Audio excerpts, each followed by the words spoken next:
पिछले पद में हमने केशवदास की व्याख्या के क्रम में सूर्योदय का चित्रण पढ़ा था। उसी क्रम में सूर्योदय वर्णन से ही यह प्रसंग लिया गया है। हम बात केशवदास की रामचंद्रिका के सूर्योदय वर्णन खंड की कर रहे हैं। आपको याद होगा हमने दूसरे पद के अंदर पढ़ा था कि राम और लक्ष्मण जब मुनि विश्वामित्र के साथ जनकपुरी को प्रस्थान करते हैं तो वहाँ जब सूर्योदय का प्रसंग आता है तो लक्ष्मण पहले दूसरे पद में कह रहे थे मुनि विश्वामित्र से, अब यहाँ राम चित्रण कर रहे हैं। वहाँ अरुणोदय का सुबह के सूर्य का बाल सूर्य का चित्रण था। यहाँ सूर्य की प्रखरता तेज हो चुकी है। श्री राम ऐसे ही सूर्य को देखकर मुनि से कह रहे हैं कि हे मुनिवर, आकाश में देखिए, अति लाल सूर्य का लाल मुख सुशोभित हो रहा है सिंधु में बड़वाग्नि की। जैसे कि मैंने आपको बताया, अग्नि 3 प्रकार की होती है, दावाग्नि, जठराग्नि और बड़वाग्नि। जठराग्नि पेट की आग, दावाग्नि जंगल की आग और यह बड़वाग्नि है। तो सागर में जैसे अग्नि का पुंज जल रहा हो, आग लगी हुई हो, आग का गुच्छा मानो विराजमान हो। कल भी मैंने आपको बताया था जहाँ मनु मानो जनु जानो जैसे शब्द आए वहाँ उत्प्रेक्षा अलंकार होता है। तो जैसे आकाश में सूर्य उदय हो रहा है वह ऐसा लग रहा है, जो आकाश की भूमिका है वो यहाँ सिंधु निभा रहा है, सागर। तो सागर में जो आग का कोई पुंज हो वह जैसा लगता है वैसा ही आकाश में सूर्य दिखाई दे रहा है, विराजमान हो रहा है, सुशोभित हो रहा है। पद्मरागति की कींधो दिव्य धूरी मूरित सी बही। हम यह भी कह सकते हैं कि आकाश में विराजित वह सूर्य ऐसा लग रहा है मानो सूर्य के घोड़ों के खुरों की तीक्ष्णता से जो धूल उड़ रही है, मणियों की जो धूल हो रही है वह विराजित हो रही है। आप देखिए सूर्य की लालिमा है तो सूर्य की लालिमा आकाश में चारों ओर लालिमा फैलाती है और वह उसकी किरणों के रूप में चारों ओर फैली रहती है। तो कवि की यह कल्पना है कि ऐसा लग रहा है, कवि कल्पना कर रहा है कि सूर्य एक रथ में आता है, उस रथ में 7 घोड़े लगे हुए हैं। वे 7 घोड़े जब चल रहे हैं तो उनके जो खुर हैं उससे मणियाँ चूर चूर हो रही हैं, और क्योंकि वह लाल रंग है और वह धूल के रूप में मानो चारों ओर फैल रहा है, या वह लाल रंग है, इसलिए कवि ने मणियों की कल्पना की है। तो प्रस्तुत वर्णन में थोड़ा सा फिर भी हमें भावों की रुक्षता दिखाई देती है, भावों में थोड़ी सी कमी दिखाई देती है यहाँ, और शब्दावली यहाँ की तत्सम प्रधान है। और अलंकार तो कींधो कींधो आए हैं तो हम कह सकते हैं संदेह अलंकार है, या फिर जहाँ कवि कहता है ऐसा दिखाई दे रहा है या वैसा दिखाई दे रहा है तो संदेह अलंकार है। अनुप्रास तो आपको पहले भी कहा था कि रीतिकाल और भक्तिकाल के सारे कवियों में अनुप्रास अलंकार है। और उत्प्रेक्षा अलंकार जनु शब्द का प्रयोग आया है, उत्प्रेक्षा अलंकार यहाँ है ही। कल भी आपको बताया था भाषा ब्रज भाषा है, अलंकारिकता चमत्कारिकता सब कुछ यहाँ नज़र आता है। एक सेकंड, अब हम इसका अगला पद पढ़ेंगे, पद क्रमांक 4। अब यहाँ थोड़ा भिन्न वर्णन हो गया है। चलते चलते पंचवटी में पहुँचे। पंचवटी की शोभा का चित्रण इन पंक्तियों में है। प्राचीन समय में कवि लोग काव्य में कई प्रकार का चित्रण किया करते थे। उसमें से एक प्रकृति चित्रण भी था। कोई भी महाकाव्य है तो मानो यह उसका एक अंश है ही, कहीं ना कहीं प्रकृति चित्रण होगा ही। उसी क्रम में हम इस चित्रण को भी देखते हैं। पंचवटी कैसी सुंदर लग रही है यह बताते हुए कवि कह रहे हैं। फल फूल निपूरे तरुवर रूरे, कोकिल कुल कलरव बोले, अति मत्त मयूरी पियरस पूरी, वन वन प्रति नाचत डोले, सारी सुख पंडित गुणगण मंडित, भावनामय अरथ बखाने, देखे रघुनायक सिय सहायक, मनहु मदन रति मधु जाने।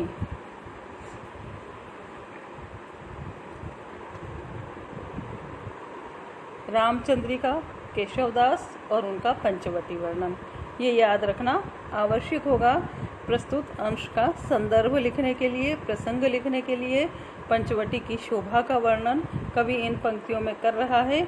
और फिर जब राम और सीता जिस जगह पर पहुंच जाए तो उसकी शोभा और अधिक क्यों नहीं बढ़ेगी, अवश्य बढ़ेगी।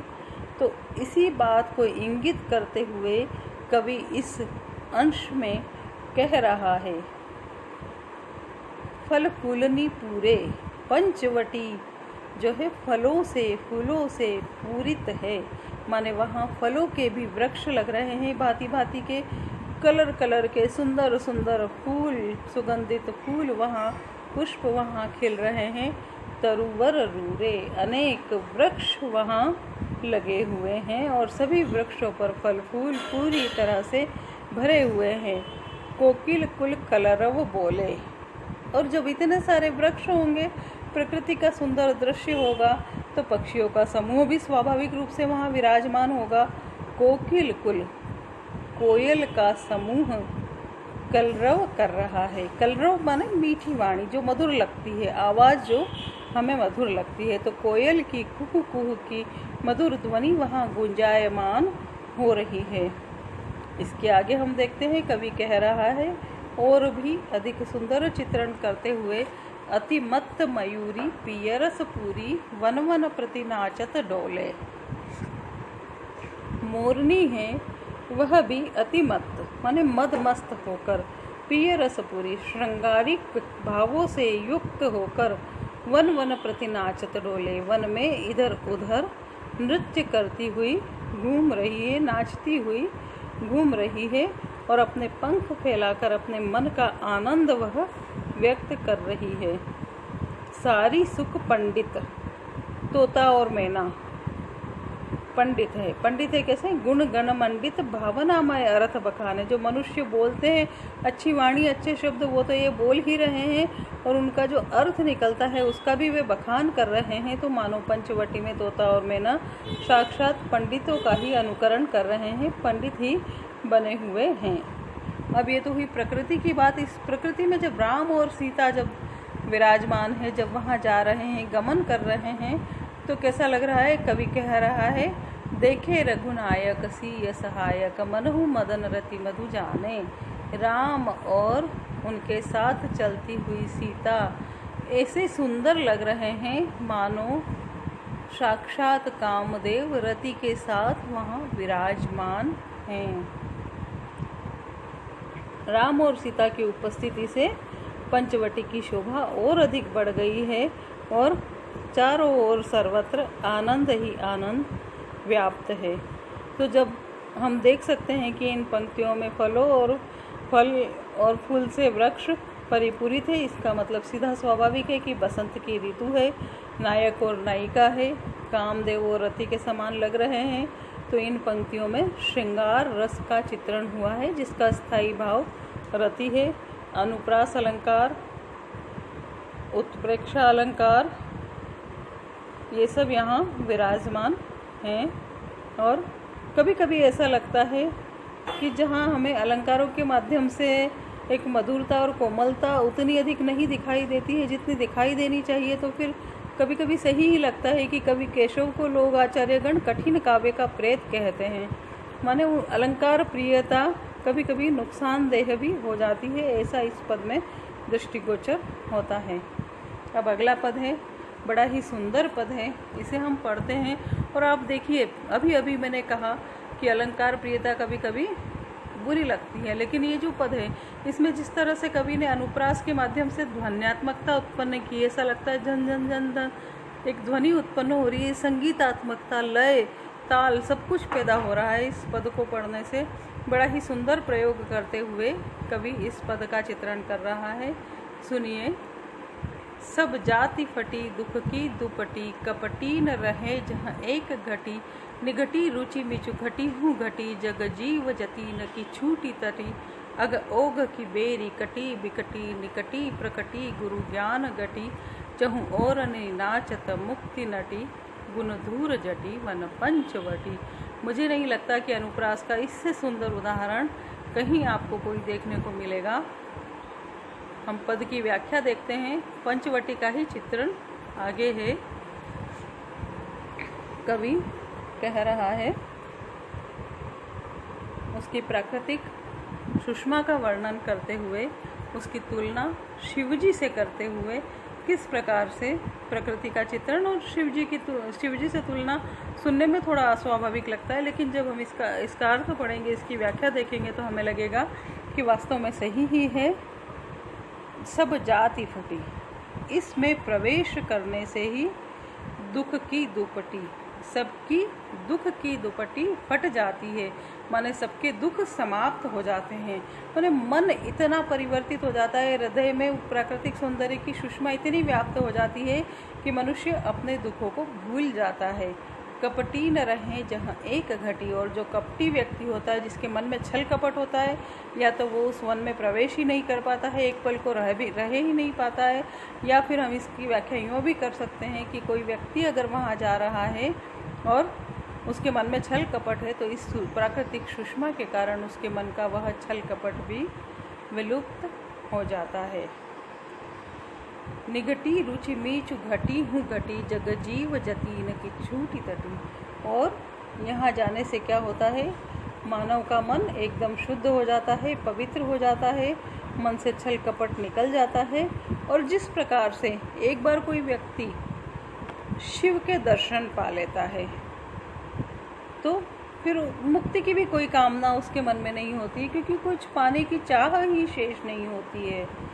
वो ये भी नहीं सोचता है कि मैं ब्रह्म का साक्षात्कार कर लूँ या समाधिष्ठ हो जाऊँ। तो यहाँ का जो पवित्र परिवेश है, निगटी रुचि मीचु घटी, माने मृत्यु की जो इच्छा है व्यक्ति की, वह भी समाप्त हो जाती है, मरने की रुचि भी घट जाती है। और जग जीव जतीन की छूटी तटी, जतीन यति लोग जो समाधि में बैठे रहते हैं, उनकी वह अवस्था भी छूट जाती है।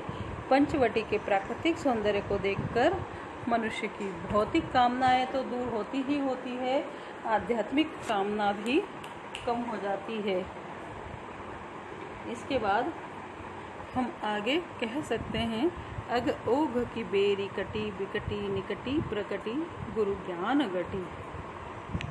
अग ओघ पाप पुण्य की लक्ष्मण कह रहे हैं कि इस पंचवटी में प्रवेश करते ही पापों की बेड़ियाँ कट जाती है। अग ओघ की बेरी कटी, पापों की बेड़ियाँ कट जाती है, निकटी पगटी गुरु ज्ञान गटी। और क्या हो जाता है, ज्ञान की प्राप्ति हो जाती है, पाप बंधनों से व्यक्ति मुक्त हो जाता है। इस वन में क्या है, क्या हो रहा है,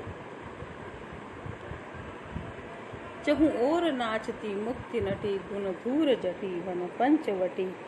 कि चारों ओर मुक्ति की कामना नटी के समान नाच रही है। यहाँ का वातावरण सब प्रकार की सांसारिक चिंताओं से मुक्त है, तृष्णा से मुक्ति दिलाने वाला है। और इस प्रकार से अब जाकर हम यह कह सकते हैं कि यहाँ पंचवटी शिवजी के समान है। कैसे कि शिवजी के दर्शन करने से भी व्यक्ति की सांसारिक आध्यात्मिक इच्छाएं समाप्त हो जाती है, उसे मन में शांति मिलती है, मुक्ति की भावना महसूस होती है। वैसी की वैसी अनुभूति इस वन में भी हो रही है। तो निश्चित रूप से पंचवटी का यह सौंदर्य शिवजी के समान है। अब सबसे पहली विशेषता, जब हम इस अंश की लिखने बैठेंगे तो हमें यही लिखना होगा कि अनुप्रास की जो चमत्कारिकता है, जो ध्वन्यात्मकता, जो संगीतात्मकता, जो लय गान इस पद में है, वह अद्भुत है, अनुपम है और एक अद्भुत प्रभाव छोड़ने वाला है।